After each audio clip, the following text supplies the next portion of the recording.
Imagine a simple tool that not only eases your stress and enhances your creativity, but also boosts your immune system and improves your sleep. It sounds like magic, doesn't it? Yet this powerful practice is as accessible as putting pen or pencil to paper. Journaling is a centuries-old technique that modern research proves can significantly enhance your mental, physical, and emotional well-being.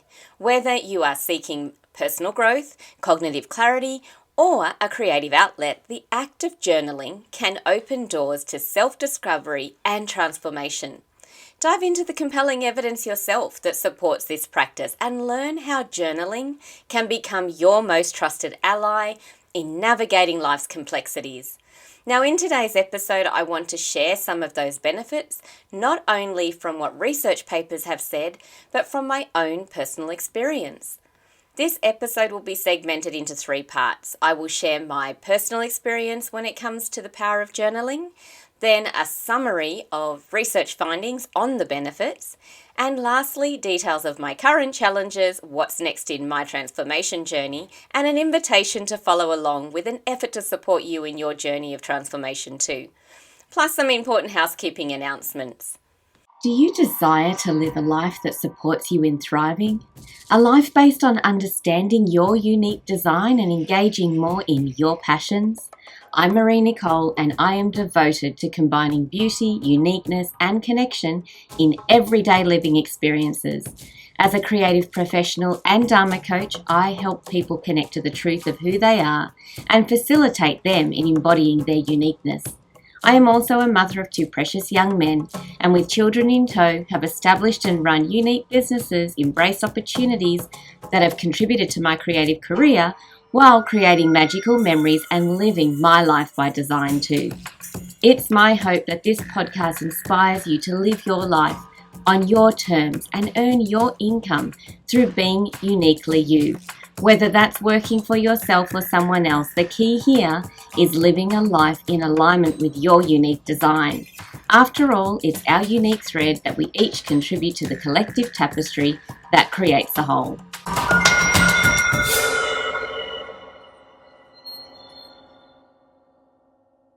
Now, 8 years ago, when I started my graduate studies in collective entrepreneurship, it surprised me to discover that 50% of my marks would come from my lived experience journaling practice.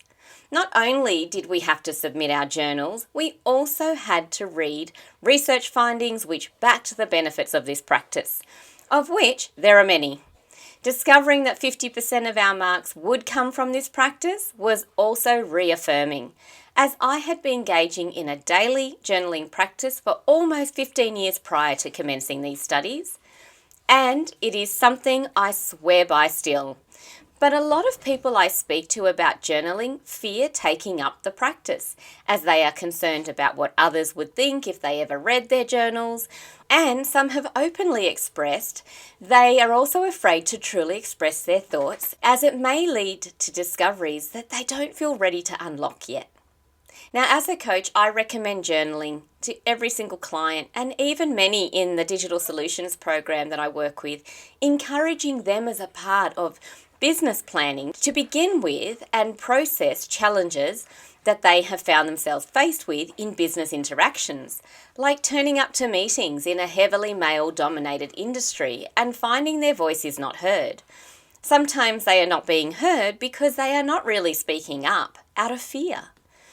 So the practice of journaling before a meeting for mental preparation and after a meeting as a reflective practice is a powerful way to recognize the patterns of behavior that we ourselves engage in that keep us playing small and empower us to speak up next time with more confidence in our contribution to the conversation, not to man up, but to contribute the valuable feminine perspective too, providing a more balanced outcome. Journaling your thoughts on all aspects of life is, of course, even more powerful. But for some, simply starting with their career challenges is an opening to embracing journaling for life. During times of overwhelm, it can be easy to let go of supportive practices, but this can also be the case if we feel like all is cruising along nicely in life. But in the same way that we don't wait for our car to break down before we add coolant to the radiator or oil to the engine, maintaining habits and practices during both experience of peaks and valleys is what leads to us sustaining health and well-being, despite whether or not we are going through heightened challenging times or exhilarating times. After transitioning out of my photography business into my artisanal, I would constantly say to my husband at the time that I was acting like the business and the business owner I wished to become. I structured my schedule and recorded processes in ways that supported me in expanding out into taking on staff to run the business, rather than always operate as a sole trader. The same can be said for operating as the person you wish to become. If you simply wait for things to miraculously change one day, it'll never happen if you continue to do the same things the same old way that you have been. You will not foster the new reality you desire by living that way. Instead, you'll continue to end up with similar results, potentially making micro steps towards the reality you desire, but really it will take considered effort to change your ways to propel you into that next version of self that you aspire to becoming. Journaling on what the person you wish to become would do, the daily decisions they would make, and then putting strategies into place to start doing those things in the present is more powerful than waiting for the day that you'll suddenly transform into that new version of you. A question I like to ask myself to start off the day with is, how do I wish to feel at the end of the day, and what can I do to foster that? I start each day with yoga or meditation, followed by journaling time, which I title in my journal Morning Musings. I empty my mind out of whatever has come through overnight and then ask myself that question of how I wish to feel, especially if I'm feeling disempowered. Now, I have 2 dogs behind me that are rumbling, so I apologise for that. I will kick them out if they continue and get louder. While my schedule is already set for the day ahead, the answer to this question relates more to what I will choose to do around my existing commitments to foster me feeling the way I wish to feel at the end of the day. And then towards the end of the day, at 5 p.m, I have a reminder set that pops up on my screen asking, how do you wish to feel in the morning? What do you need to do to foster that tonight? Now, this question at the end of the day is not a journaling practice. It is one to prompt me not to work into the night to complete a task because I just want it done. Instead, recognizing that perhaps I have not moved enough through the day and would benefit from doing another yoga practice before moving into evening activities, or take the dogs outside to play fetch and absorb the early evening atmosphere.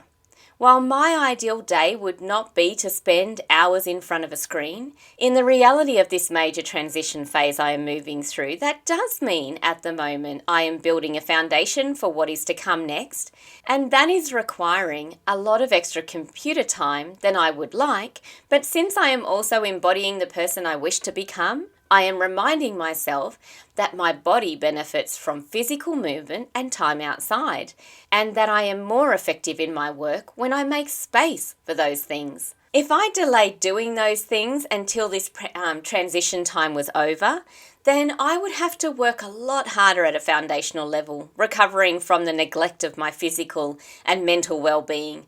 That is what living holistically focuses on. Which brings me back to the physical act of writing in a journal.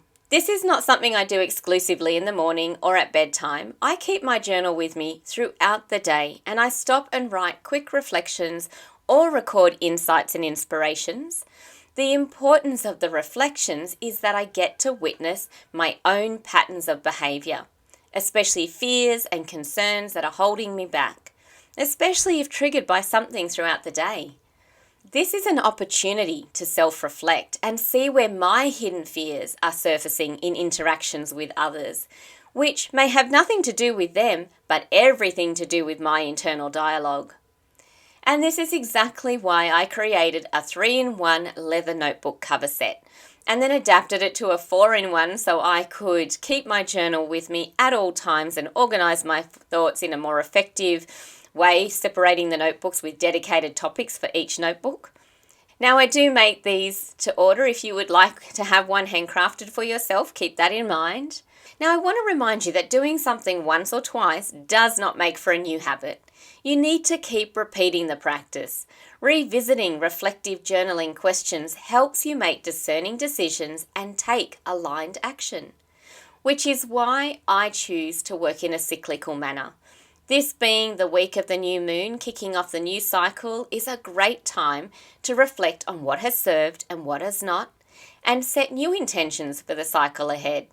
I shared in the last episode that I have been opening up space in my days to do something somatically that is not related to work or even seemingly related to strengthening my body for my yoga practice, but rather related to fostering that connection between my mind and body in terms of expansion and growth.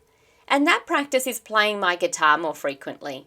This came about through a journaling session where I was unpacking hidden fears and realizing that there had to be blocks at a subconscious level that had been holding me back in a particular area of life. Because theoretically, I was doing everything I should be doing, but was still hitting a wall. Through writing out what could be behind this, a message came through from my intuition, which was that I could benefit from engaging in something that shifted an internal belief about not being able to play the guitar as well as others could, as it was out of my scope. Believing in that is no different to stating that I am a victim of circumstance and limited because of the situation I have landed in. Becoming a single mum in the last 3 years, challenging myself in this area has been confronting. Physically stretching my fingers into positions that they had forgotten has not been easy. But there are 3 things that have come out of this that have pleasantly surprised me. 1, how quickly the muscles in my hand and wrist developed flexibility when practicing daily. And on the flip side, how quickly they regressed back to not having that flexibility when I didn't play for a few days in a row. 2, how quickly I remembered to place my fingers and play the chords, even move from one chord to another. And then 3, how quickly I have been able to remember a finger picking pattern, especially since it's one that I've not played before, as I am learning a completely new song. While I am nowhere near feeling confident enough to play a tune in front of a camera, so I will not be sharing the results of my practice with you here today, what I want to focus on is that anything we choose to do that is out of our comfort zone is going to take dedication to the practice in order for it to become something we do as second nature. While journaling may feel uncomfortable at first, the benefits of putting this into practice will be far greater than avoiding the discomfort. This doesn't just have to focus on challenges. I also like to record sparks of inspiration that come through in my journal too, and have found this to be extremely useful, gathering ideas that are not always ideas that are ready to implement, but instead seeds that need time to germinate. Sometimes, months later, a complementary idea ignites and the desire to combine it with the earlier idea, like a companion plant supporting another in thriving. Also, recording bodily responses to activities and potential opportunities, recognizing when resistance to engaging in something is a repeat occurrence. Over the last 2 years, as a part of my transition after closing my commercial space, letting go of that main portal for where I was deriving my revenue, I have taken on numerous freelancing roles. And while some have been easy work to do, the bodily response I have had when preparing to sit in front of my computer and perform the task has been mind-blowing. I started journaling on this to understand what was behind it.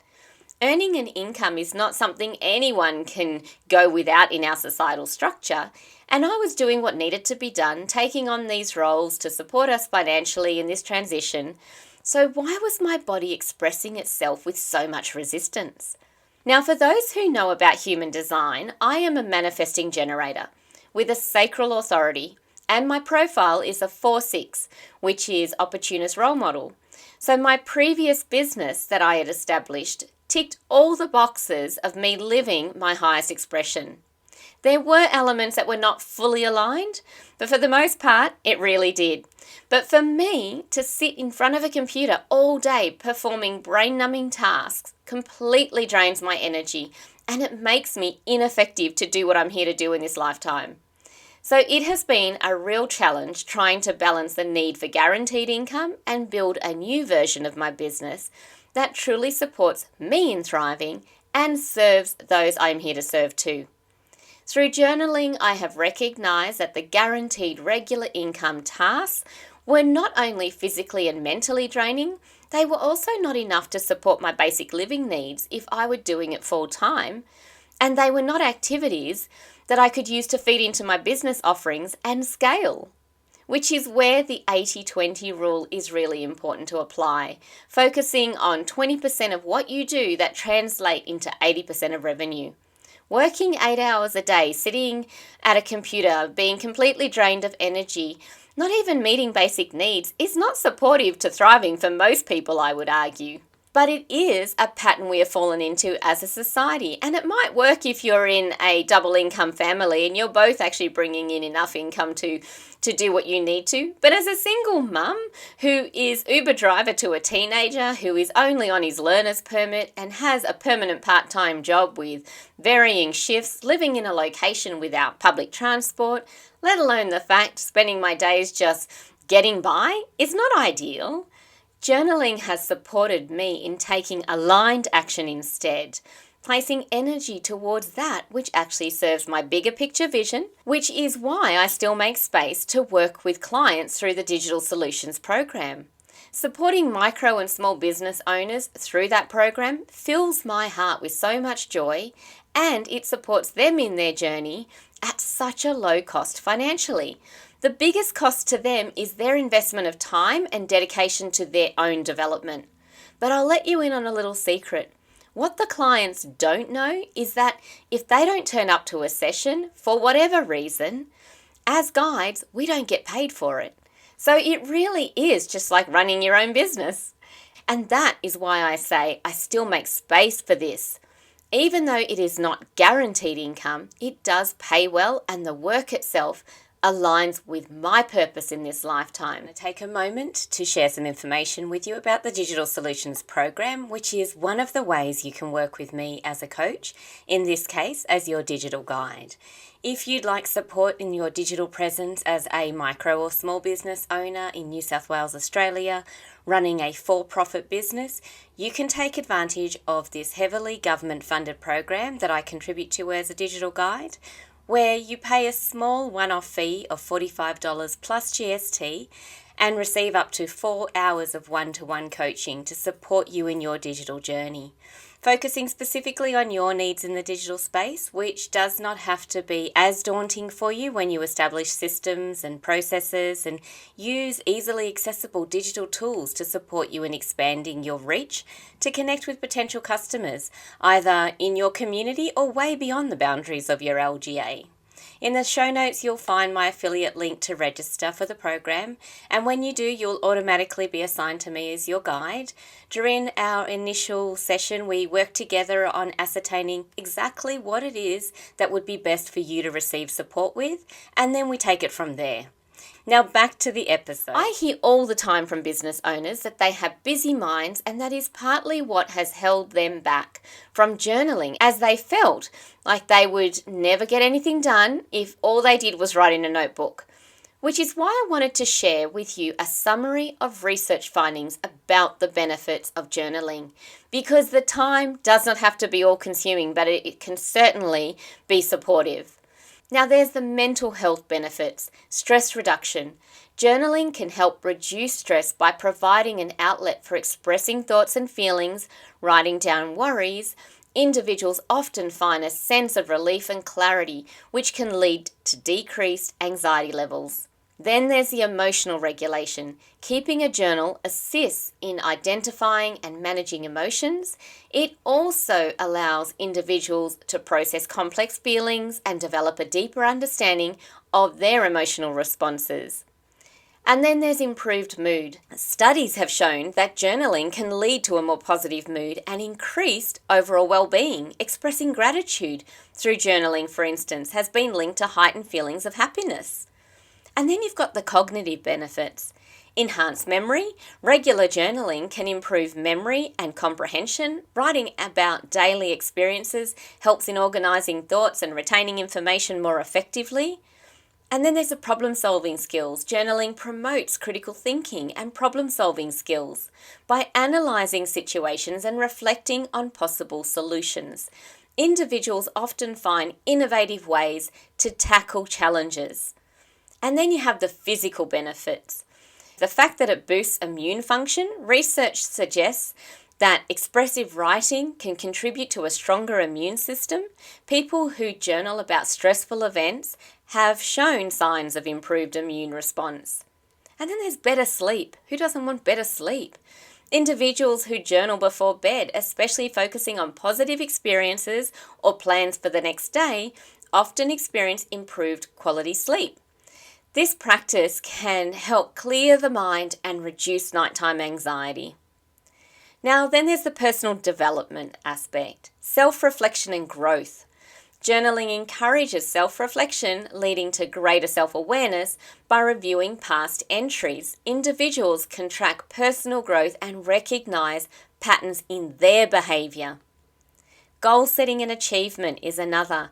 Writing down goals and monitoring progress increases the likelihood of achieving them. Journaling helps individuals stay focused and motivated. And then you have the creativity and expression. Enhanced creativity. Journaling provides a creative outlet for expressing thoughts and ideas. It can spark creativity by encouraging free thinking and exploration of new concepts. And then we have artistic expression. For many, journaling is not limited to words. Doodling, sketching, and incorporating other art forms can make the practice a rich, multifaceted experience.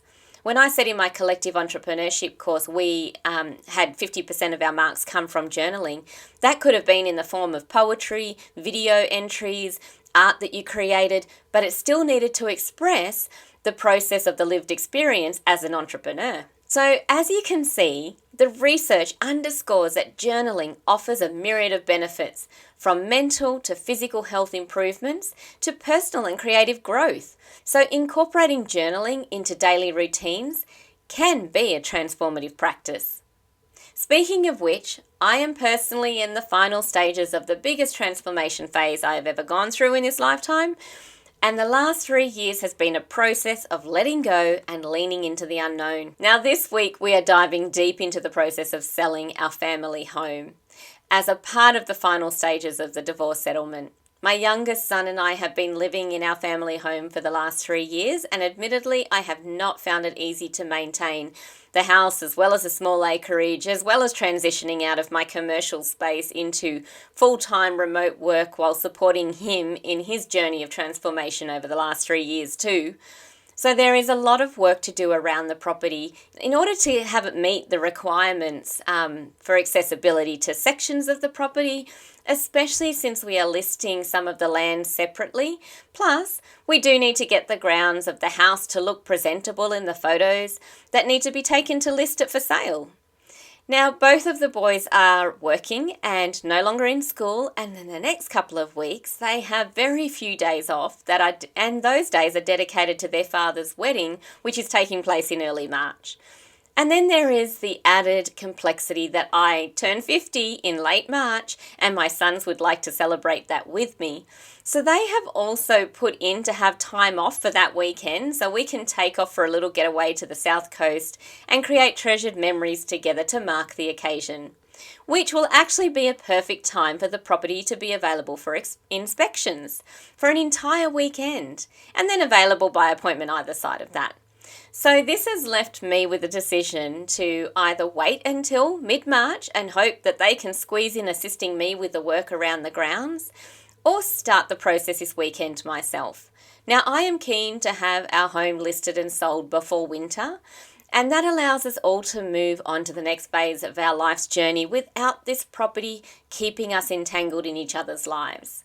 Now, you might be thinking I could reach out and ask for friends to help, and yes, I could and have many times over the last 3 years, but this time I think it's best to do what I can on my own to get this show on the road, which may mean I end up missing an episode or two, even though I know that won't worry you at all. I would just like to take you on the journey with me, as this is such an important process of establishing the foundations of creating my own life by design going forward. So I will at least share snippets through YouTube Shorts and Instagram Reels, because I don't want to promise something I can't deliver, which is why I'm not promising a full episode. And that's why I wanted to share this ahead of time, because there could be the potential of a gap between this episode and the next. Now, I feel it's important to share my story, not because I need my life to be witnessed by the masses, but to help others feel less alone in their journey. Before I opened my commercial space, I was heavily involved in our local community, volunteering a lot, and yet I was constantly told that I could not be considered a local for another 38 years or so. It was something ridiculous like that. Even though I had devoted years to contributing my skills to a community in a rural location, which I chose to live in to be a part of a community. So I opened a space that others who were not yet local could feel welcomed and appreciated for the contribution that they made to the collective with their unique gifts. No longer having that space and not being as active in my local community as I prepare to leave this area has meant it has been really important to me to connect with others through the digital space and foster community that way, which is one of the aspects of being a coach and digital guide that I absolutely love. All that said, I do intend to move to a new location that I can once again contribute to a community in a physical sense, but in the meantime, I will continue to use the digital space and stay connected beyond the bounds of the physical space that I reside in, which is why I still place importance on this podcast and other digital portals. Before I sign off, I'd like to share a few housekeeping details. Firstly, I am designing a new website which should be published in the next couple of days, and there will be links to product listings throughout the show notes of this entire podcast channel that need to be changed. The same can be said for the change of Instagram names. My younger son has been helping me with this, and he has already updated links for my personal brand from by Marie-Nicole to Marie-Nicole Meunier. However, the changeover from Creator's Nest Yas to a Life by Design podcast has not yet been completed, and I am also changing the monthly newsletters for Creator's Nest to Marie-Nicole Meunier, so please bear with us as we do this. If you do end up with an error message when you click on a link, by all means reach out via email, and I will include the best address right now for you to send that to in the show notes of this episode, and I would be more than happy to help you out. Now, one last thing in that regard, if you do wish to purchase any handcrafted items that are made to order, be sure to get those orders in the next couple of weeks, as I have no idea when I'll have a workshop space set up that will accommodate my industrial sewing machines and benches, so they may need to go into storage for a while after the sale of this place. So until next episode, if you desire to live a life on your terms by your design, then I would encourage you not to hold back from writing down your thoughts, inspirations, and intentions, reflecting on patterns of thoughts, bodily responses that are messages to help guide you in taking aligned action that is supportive of your thriving, rather than follow a path that was not designed for you. So happy journaling. So thank you for listening all the way to the end of this episode. I hope that it provided you with insights and inspiration that you need right now on your quest of fostering thriving. Please do pass this episode on to someone you think would get value out of it too. And I'd really appreciate if you leave a review for this podcast on Apple or Spotify, or a comment on YouTube. I'd love to hear any insights or inspirations this activated in you, and look forward to drumming, dancing, or soaring alongside of you.